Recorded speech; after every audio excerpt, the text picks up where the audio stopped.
ওকে, আজকে যেটা আমরা শুরু করব সেটা হলো সেকেন্ড ল অফ থার্মোডায়নামিক্স। এবার এই সেকেন্ড ল অফ থার্মোডায়নামিক্স করার আগে ফার্স্ট ল আমাদের কি বলেছিল, বা ফার্স্ট ল থেকে আমরা কি জানতে পেরেছিলাম। এখানে কি বলা আছে না, we know that the first law of thermodynamics is a statement about conservation of energy for thermodynamic process.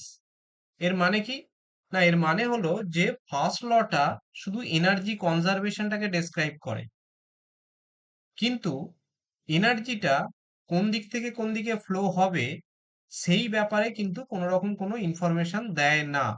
যেরকম আমরা বলেছিলাম কার্নোট ইঞ্জিন করার সময়, যে আমার কাছে যদি হিট অ্যাভেলেবল থাকে সাফিসিয়েন্ট অ্যামাউন্ট, তাহলে আমি সেই হিটটাকে কাজে লাগিয়ে ক্রমাগত ওয়ার্ক ডান করতে পারবো না, মানে মেকানিক্যাল ওয়ার্ক করতে পারবো না।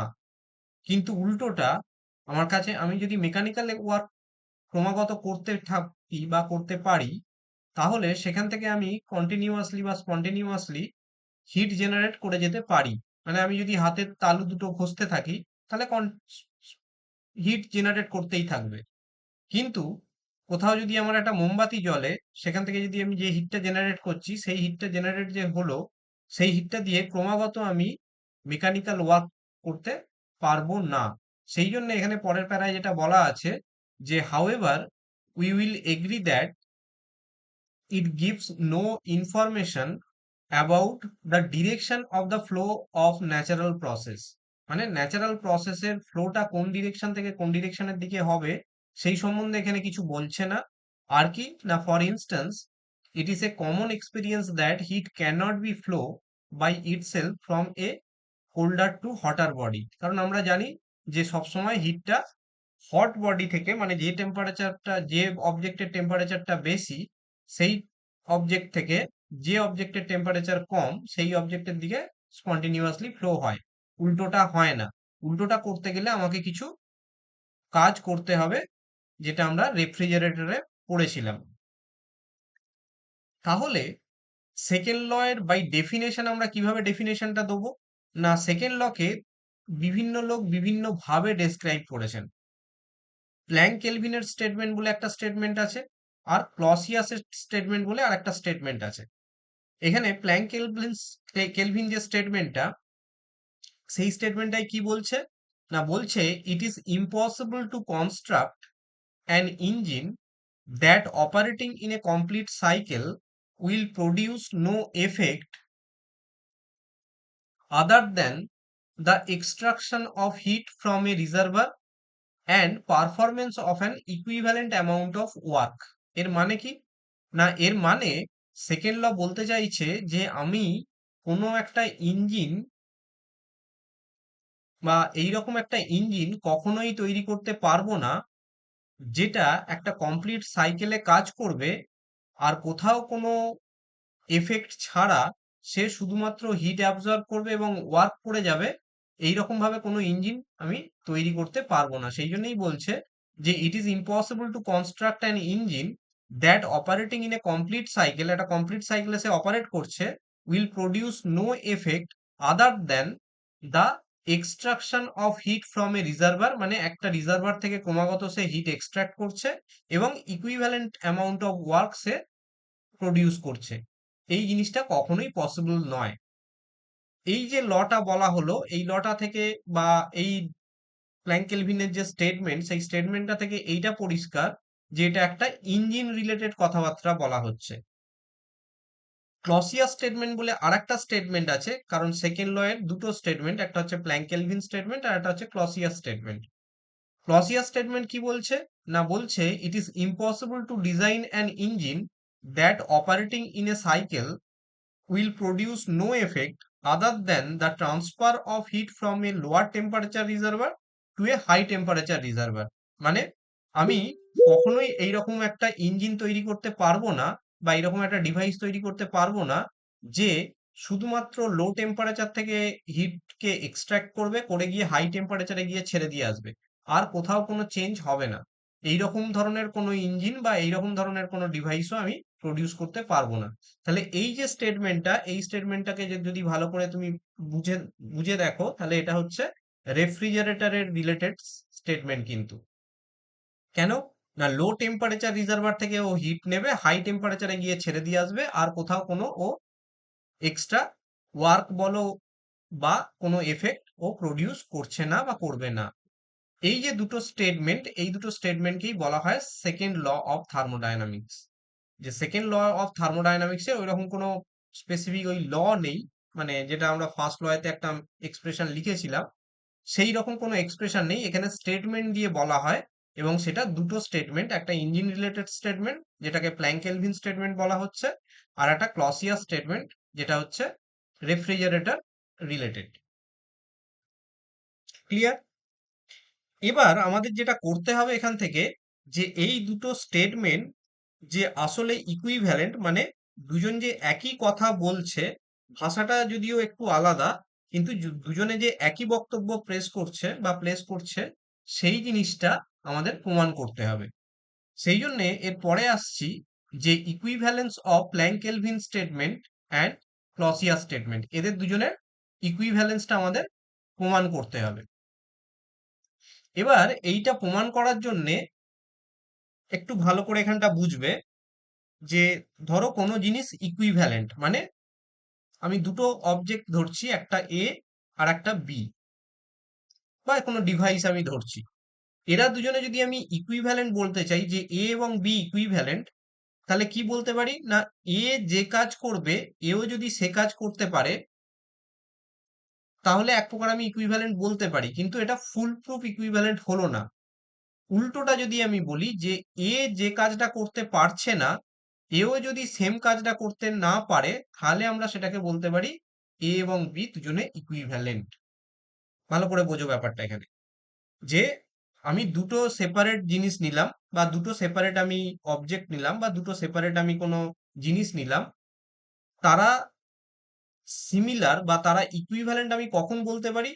যদি দুজনে সেম কাজ করে তো বলতে পারি, কিন্তু দুজনে যদি এও যেটা পারবে না, এও যদি সেটা না পারে, তবেই আমি ইকুইভ্যালেন্ট বলতে পারি। কারণ এ যেটা পারলো এ সেটা পারলো হয়তো, কিন্তু এ যেটা পারলো না এ হয়তো সেটা পেরে গেল, তাহলে কিন্তু ইকুইভ্যালেন্ট হলো না।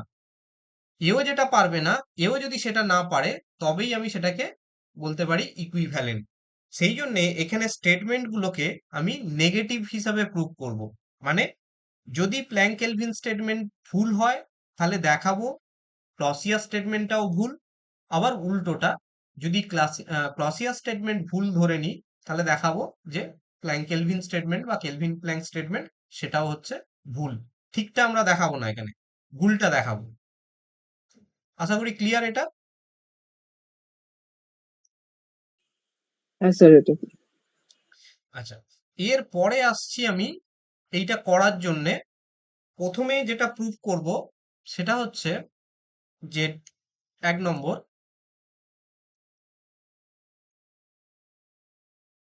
-c implies -k, k for Planck Kelvin বা Kelvin Planck, c for Clausius.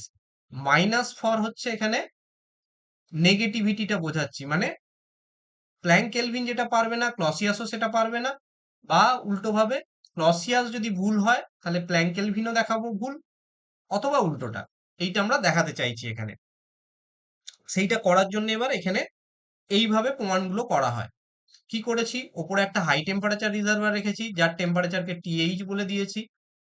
নিচে একটা লো টেম্পারেচার রিজার্ভার বা কোল্ড রিজার্ভার,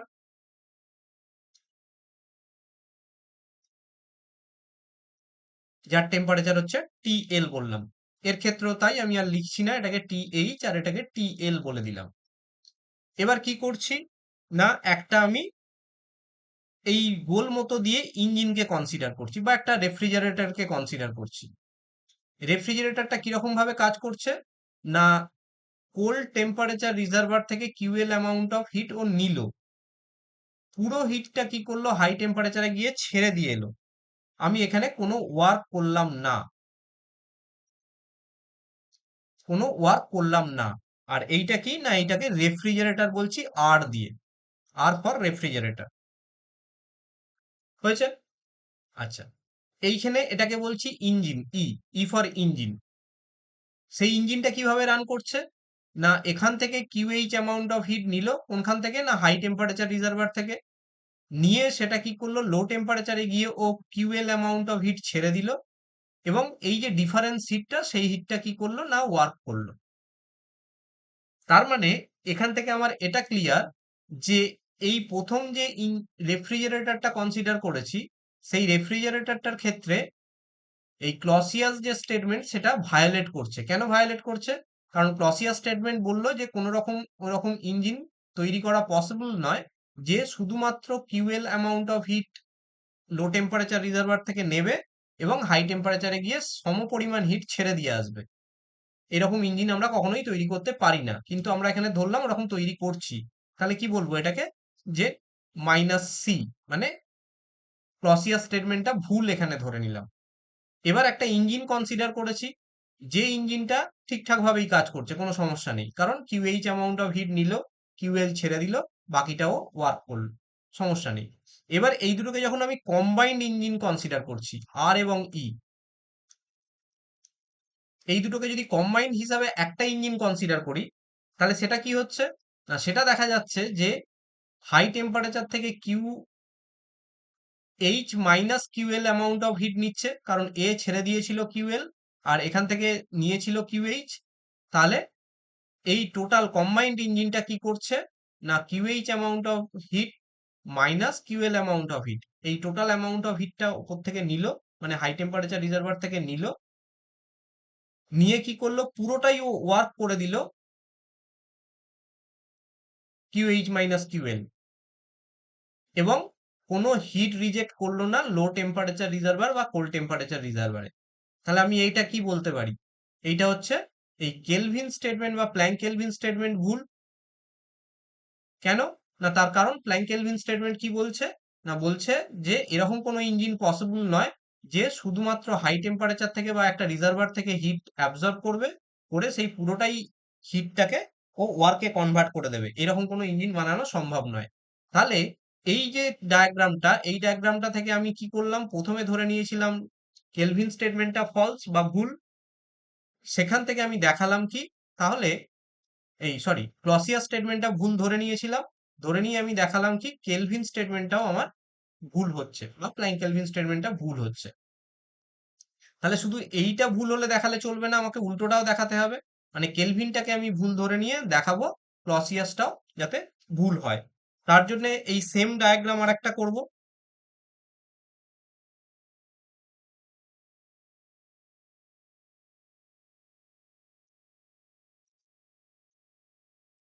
এটা হচ্ছে প্রুফ মাইনাস কে মাইনাস সি। এর ডিটেলস লেখাটা আমি নোটে দিয়ে দেবো, আমি জাস্ট এখন ব্যাপারটা বুঝিয়ে দিচ্ছি।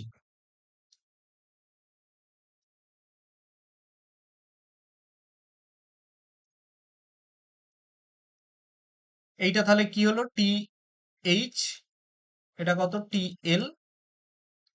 এবার প্রথমেই আমি একটা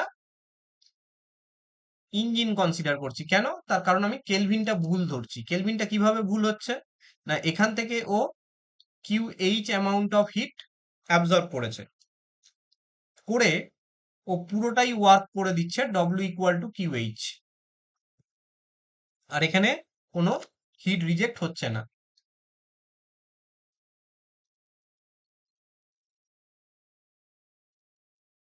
এটাকে একটা ইঞ্জিন বলে বলছি, ইঞ্জিন ইজ ফর ইঞ্জিন বোঝাই যাচ্ছে।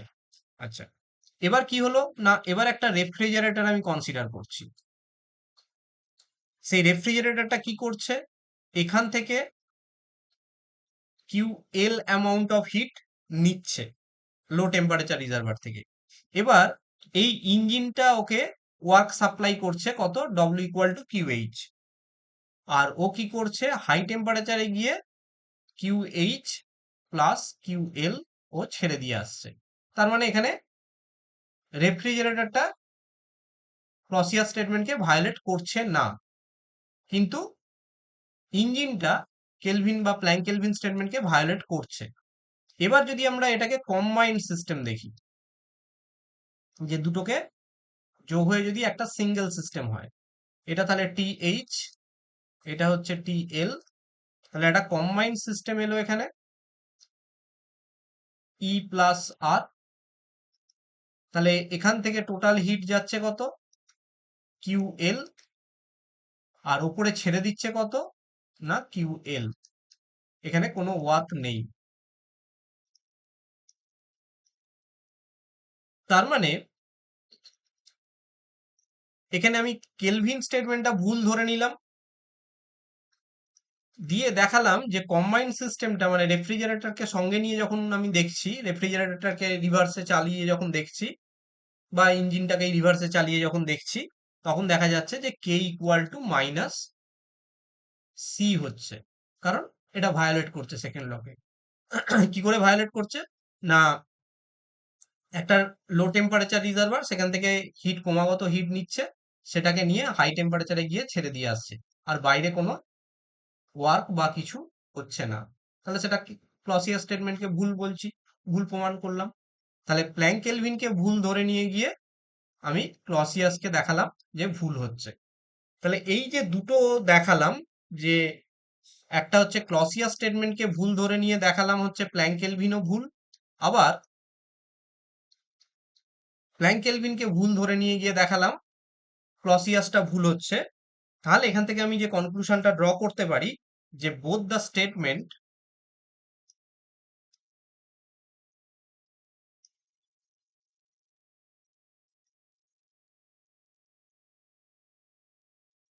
of the second law are equivalent.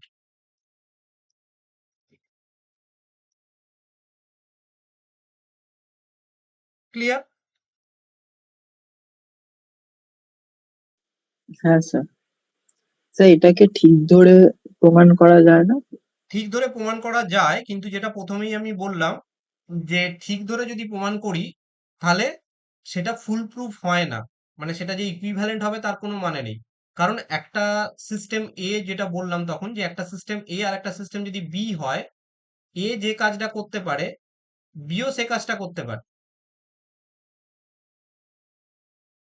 এইটা যদি আমি দেখিয়ে দিই তাহলে এরা ইকুইভ্যালেন্ট হবে সবসময় বলতে পারি না। কিন্তু যদি আমি এটা দেখাতে পারি যে এ যে কাজটা করতে পারে না সেটা বিও করতে পারে না, আবার বি যে কাজটা করতে পারে না সেটা এও করতে পারে না, তাহলে আমি বলবো এরা ইকুইভ্যালেন্ট। Okay sir. কারণ এরকম হতে পারে এ করতে পারলো কিন্তু বি হয়তো সেটা করতে পারলো না, বা বি করতে পারলো সেটা এ করতে পারলো না। সেই জন্যে করাটা দিয়ে আমরা সবসময় বিচার করতে পারি না, কারণ সেটা হতেই পারে। কিন্তু নেগেটিভিটিটা যদি দেখাতে পারি, মানে বি যদি করতে পারে না তাহলে এও পারবে না, আবার এ যদি না করতে পারে সেটা বিও পারবে না, যদি এইটা দেখাতে পারি তাহলে এটা কিন্তু সব সময় ভ্যালিড তুমি ধরে নিতে পারো।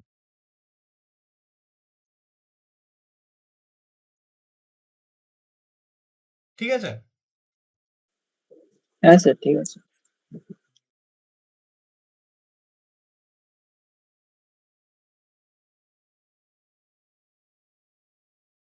এরপরে আসছি ভ্যালিডিটি অফ সেকেন্ড ল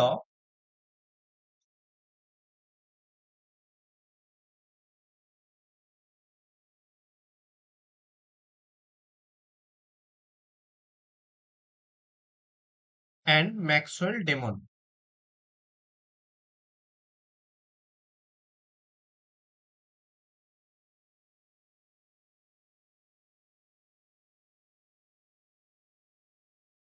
মানে এই যে সেকেন্ড ল যেটা বললো যে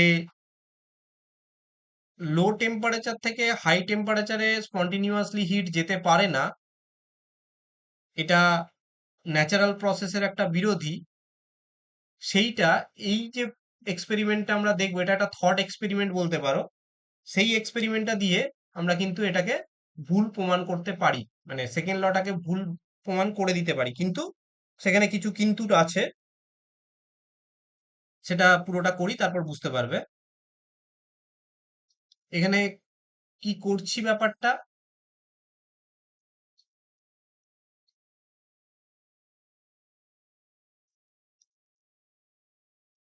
যে একটা চেম্বার কনসিডার করছি। এই চেম্বারটাকে আমি পার্টিশন দিয়ে ভাগ করলাম এবং ভাগ করে একটা ছোট্ট এখানে হোল রাখলাম। এই পার্টিশনটাকে আমি এ বললাম, এই পার্টিশনটাকে আমি বি বললাম। এই পার্টিশনের টেম্পারেচার T1, এই পার্টিশনের টেম্পারেচার T2। এই T1 এবং T2 যেটা বলছি সেটা হচ্ছে অ্যাভারেজ টেম্পারেচার। ঠিক আছে? তাহলে T1 এবং T2 হচ্ছে অ্যাভারেজ টেম্পারেচার। তাহলে এদের যে গ্যাস মলিকুল রয়েছে এ পার্টে, তাদের যে অ্যাভারেজ ভেলোসিটি, সেই ভেলোসিটিটাকে বললাম C1। আর এই দিককার যে মলিকুলগুলো রয়েছে বি পোর্শনে, তাদের যে অ্যাভারেজ ভেলোসিটি সেটাকে বললাম C2। কেন এটা বলতে পারলাম? তার কারণ টেম্পারেচারের উপর ডিপেন্ড করে অ্যাভারেজ ভেলোসিটিটা, সেই জন্য এটা বলতে পারলাম। এবার এই যে টেম্পারেচারের উপর ভেলোসিটি ডিপেন্ড করছে, অ্যাভারেজ ভেলোসিটি মানেই যে সেটাই একটাই মাত্র ভেলোসিটি নিয়ে সমস্ত পার্টিকেল যাচ্ছে তা নয়। এখানে যত পার্টিকেল রয়েছে তাদের ভেলোসিটি গুলো বিভিন্ন রকমের হতে পারে। মানে একটা ডিস্ট্রিবিউশন রয়েছে, যেটা আমরা ম্যাক্সওয়েল ভেলোসিটি ডিস্ট্রিবিউশনে দেখেছি, যে একটা কোনো গ্যাস জারের মধ্যে যদি অ্যাভোগাড্রো নাম্বার অফ পার্টিকেল থেকে যায়, বা এক মোল গ্যাস আমি যদি নিই এবং তার যদি টেম্পারেচার টি হয় বা T1 হয়, তাহলে সেখানে যে মলিকুল গুলো থাকে তাদের একটা ভেলোসিটি ডিস্ট্রিবিউশন থাকে। কিছু পার্টিকেল থাকে তারা কম ভেলোসিটি নিয়ে যায়, কিছু পার্টিকেল বেশি ভেলোসিটি নিয়ে যায়, আর একটা অ্যাভারেজ ভেলোসিটি নিয়ে ম্যাক্সিমাম পার্টিকেল ট্রাভেল করে, বা একটা ডিস্ট্রিবিউশন আমি পাই। এইবার এই এটা খুব ইন্টারেস্টিং, মানে এই এক্সপেরিমেন্টটা থট এক্সপেরিমেন্ট যদিও এটা, সেটা হচ্ছে খুব ইন্টারেস্টিং ব্যাপার। কি হচ্ছে এখানে না, আমরা বলছি প্রথমে যে T1টা গ্রেটার দেন হচ্ছে T2। তাহলে T1টা যদি গ্রেটার দেন T2 হয়, তাহলে বলতে পারি অ্যাভারেজ টেম্পারেচার C1টা গ্রেটার দেন হচ্ছে C2 হবে। ক্লিয়ার? এইবার হচ্ছে ব্যাপারটা, যে এরকম যদি হয় যে এখানে C1 এর থেকে কমে ভেলোসিটি ওলা পার্টিকেল রয়েছে, আর এদিকে বেশি ওলা পার্টিকেল রয়েছে, এদিকেও তাই, C2 থেকে বেশি ওলা পার্টিকেল রয়েছে, C2 থেকে কম ওলা পার্টিকেল রয়েছে। ভালো করে বুঝবে এখানটা। প্রথমে এই পোর্শনের দিকটায় আসছি। এই পোর্শনের দিকে যারা C2-র যে ভেলোসিটি, মানে এখানে তো বিভিন্ন রেঞ্জের পার্টিকেল আছে, অ্যাভারেজ ভেলোসিটিটা C1, কিন্তু রেঞ্জটা বিভিন্ন রেঞ্জের পার্টিকেল গুলো আছে ভেলোসিটি নিয়ে। তাহলে যারা এই C2 যে ভ্যালু, তার থেকে যারা কম, C2-র থেকে যারা কম ভেলোসিটি ওলা পার্টিকেল, C2-র থেকে যারা কম ভেলোসিটি ওলা পার্টিকেল, তারা যদি এই ছোট যে হোলটা আছে সেই হোলটা দিয়ে এই দিকে চলে যায়, তাহলে কি হলো? এ থেকে বি তে যাচ্ছে কারা? যারা হচ্ছে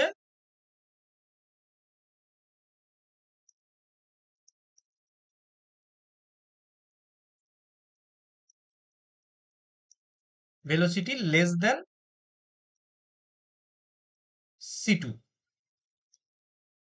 C2 থেকে যারা কম, তারা যদি ওই দিকে চলে যায়,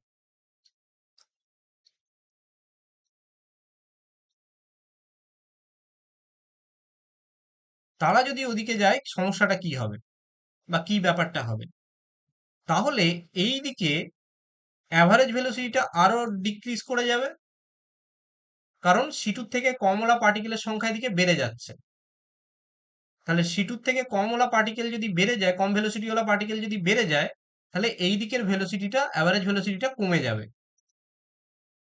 এবার উল্টোটা, বি থেকে এ এর দিকে যারা আসছে, তারা কি আসছে? বি থেকে এ এর দিকে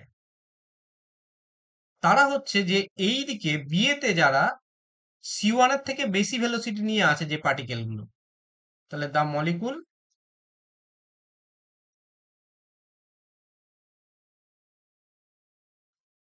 whose velocity greater than C1, C1 এর থেকে বড় যারা, তারা হচ্ছে কি করছে না, বি থেকে এ এর দিকে চলে আসছে।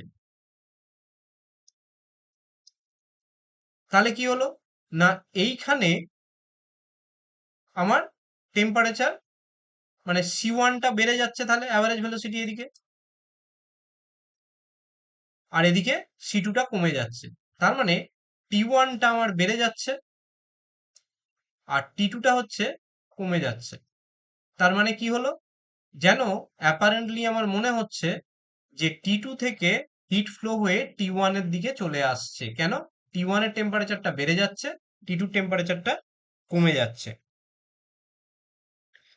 তাহলে এই যে থট এক্সপেরিমেন্টটা বললাম, তাহলে দেখানো যাচ্ছে যে অটোমেটিক্যালি আমরা লো টেম্পারেচার থেকে হাই টেম্পারেচারে কোনো কিছু ছাড়া হিটকে ট্রান্সফার করতে পারছি। কিন্তু এখানে যে সমস্যাটা, সেই সমস্যাটা হচ্ছে যে কিভাবে এই হোলটার মধ্যে দিয়ে এই ভেলোসিটি সিলেকশনটা চলছে, সেটাই এখানে ম্যাক্সওয়েলের ডেমন পরীক্ষায় যেন কেউ একজন ভূত বসে আছে, যে কি করছে, যে এই কন্ডিশনের পার্টিকেল গুলোকে এইদিকে আসতে সাহায্য করছে, এই কন্ডিশনের পার্টিকেল গুলোকে এদিক থেকে এদিকে যেতে সাহায্য করছে। তার মানে আমরা যেটা বলছি যে এক্সটার্নাল কোনো ইন্টারফেয়ারেন্স ছাড়াই এই হিটটা যাচ্ছে, সেটা কিন্তু আদতে নয়। এখানে কোনো একটা কিছু রয়েছে, এবং যেটাকে এখানে ম্যাক্সওয়েল ডেমন বলে বলা হচ্ছে। অ্যাকচুয়ালি এখানে একটা ভেলোসিটি সিলেক্টর বসাতে হবে তখন, যে ডিটারমাইন করবে যে কোন পার্টিকেলটা এ থেকে বি তে যাবে আর কোন পার্টিকেলটা বি থেকে এ তে আসবে। তাহলে তার জন্য আমাকে কি করতে হবে, বাইরে থেকে কোনো একটা সোর্স বা সাপ্লাই দিয়ে তাকে চালাতে হবে, তবে সে ডিটেক্ট করতে পারবে, করে তবে সে এই প্রসেসটাকে কন্টিনিউ করতে পারবে। তার মানে যদিও আপাত দৃষ্টিতে মনে হলো দেখে যে যেন লো টেম্পারেচার থেকে হাই টেম্পারেচারের দিকে হিট চলে যাচ্ছে, আদতে সেটা নয়। এখানে এই গন্ডগোলটা রয়েছে যে এখানে একজন ভেলোসিটি সিলেক্টর রয়েছে, যে এই সিলেকশনটা করলে তবেই এই ঘটনাটা পসিবল হবে। সেই জন্য এটাকে বলছে যে ম্যাক্সওয়েল ডেমন পরীক্ষা এবং সেকেন্ড ল ভ্যালিড। আমরা যেটা বলছি যে লো টেম্পারেচার থেকে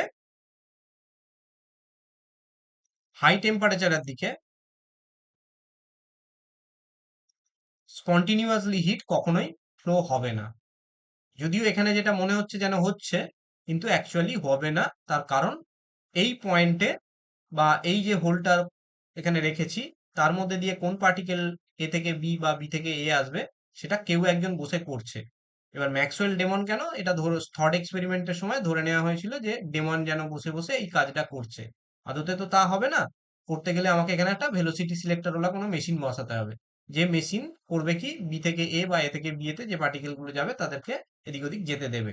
নাহলে অন্য ভেলোসিটির কোনো পার্টিকেল এলে তারা আটকে দেবে তাকে। তার মানে তাকে চালাতে গেলে আমাকে বাইরে থেকে ওয়ার্ক করতে হচ্ছে। তার মানে স্পন্টিনিউয়াসলি লো টেম্পারেচার থেকে হাই টেম্পারেচারে যে হিটটা যাচ্ছে, সেটা এখানে হচ্ছে না। ক্লিয়ার?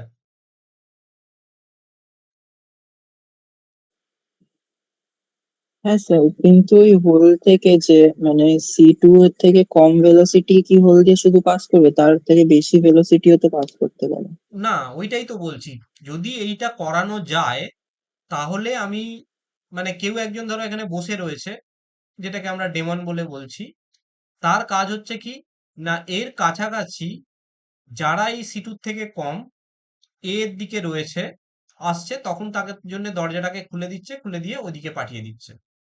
আবার বি থেকে যখন এর দিকে আসবে, তখন কি কন্ডিশন, না C1 এর থেকে বেশি হতে হবে। সেই রকম কোনো পার্টিকেল যদি এর কাছে আসে, তখনই দরজা খুলছে, ও এদিকে আসছে। অন্যান্য যে কোনো পার্টিকেলের জন্য এই দরজাটা বন্ধ থাকছে। এটা একটা থট এক্সপেরিমেন্ট, এটা কোনো মানে প্র্যাকটিক্যাল এক্সপেরিমেন্ট নয়, এটা একটা থট এক্সপেরিমেন্ট, যেটা দিয়ে সেকেন্ড লর ভ্যালিডিটিটাকে চেক করা হচ্ছে।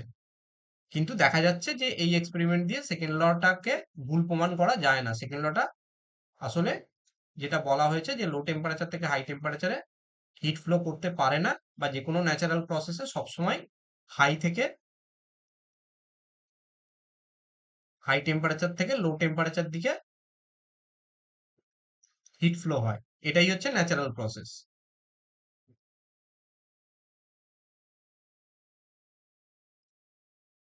এটাই হচ্ছে ন্যাচারাল প্রসেস, এটা ন্যাচারাল প্রসেস নয়। এটা করতে গেলে আমাকে এক্সটার্নাল কোনো ওয়ার্ক দিতে হবে,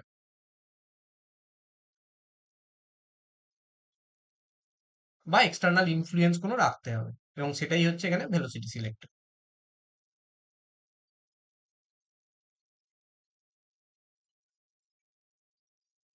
ক্লিয়ার?